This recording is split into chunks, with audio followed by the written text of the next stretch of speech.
Once upon a time, two children were summoned by a wise master and given a sacred task. Each child received one suit, an intricately tailored garment. It was unlike anything they'd ever worn, beautiful, mysterious, and strange.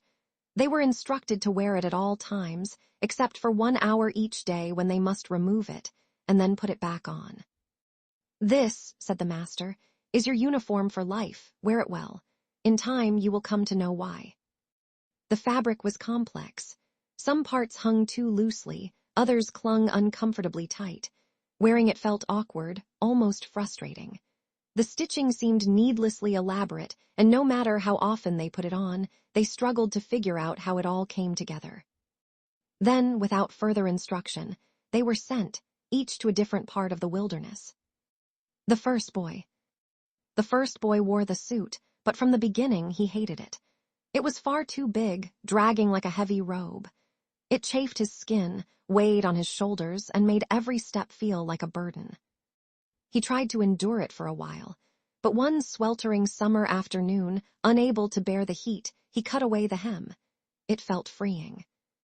Later, in the name of mobility, he removed the sleeves. They restricted his arms. When storms came, he became impatient with the flapping fabric, so he tore it further. When winter arrived and he found himself exposed, he tried sewing pieces back together, patching holes with scraps, but nothing fit like it used to. Eventually, as his body grew, the suit no longer fit at all. So he did the unthinkable. He shrank himself to fit what was left of the garment, bent his back, compressed his chest. He even lost an arm trying to force himself into a sleeve that would no longer hold him. At last, he returned to the master, tattered, shrunken, wounded, and barely clothed. The once intricate garment now clung to him in scraps. His eyes were sunken, his posture bent. "I survived," he said, "and surely that counts for something." The second boy also found the suit intolerable at first. It was thick and heavy and unruly. Each morning, he wrestled to put it on. Some days, he nearly tore it in frustration.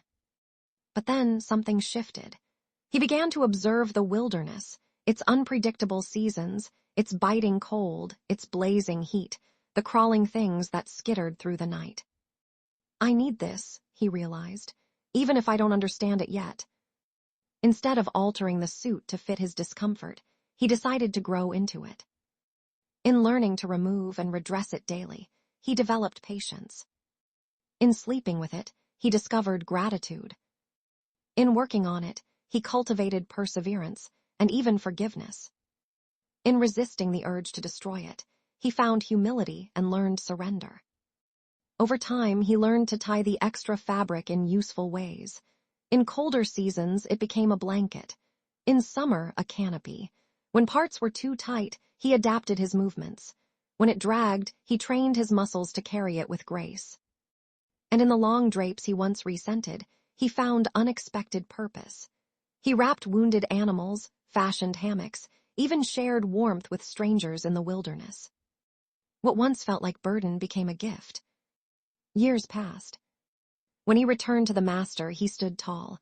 The suit, once a strange misfit, now hugged his form naturally. It was worn but full of character, flexible, familiar, fitting. "It took time," he said, "but I grew into it, and somehow it grew with me." The master studied them both. One diminished, the other transformed.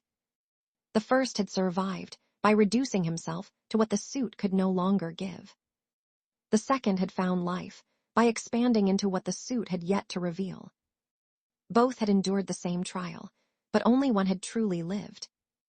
A final glimpse. As the master prepared to leave them, he paused, eyes soft, voice steady. "You thought the suit was given for you to master," he said, "but it was never just about the fit." He turned to the first man, then to the second. "It was about how you carried it, about what it revealed in you, and what it concealed until you were ready." And then he opened his own robe, worn, humble, familiar, the same material, the same weight. The two boys, now men, understood. The suit was not just clothing. It was a mirror, a teacher, and a covenant. A sign that the wilderness was not abandonment, but preparation. In life, the suit we're given, our body, our circumstances, our story, often doesn't fit. It can feel unfair, uncomfortable, overwhelming. Some will spend their years cutting corners, shrinking their essence just to make things work, trying only to survive. Others will wrestle, stumble, adapt, but grow into the weight of their life with dignity, patience, and purpose. Survival is often celebrated, but there is a deeper triumph, to not only make it through life, but to let life make something through you. And maybe, the suit was never meant to fit you perfectly when you first wore it. Maybe it was always designed to grow you into someone who could wear it well.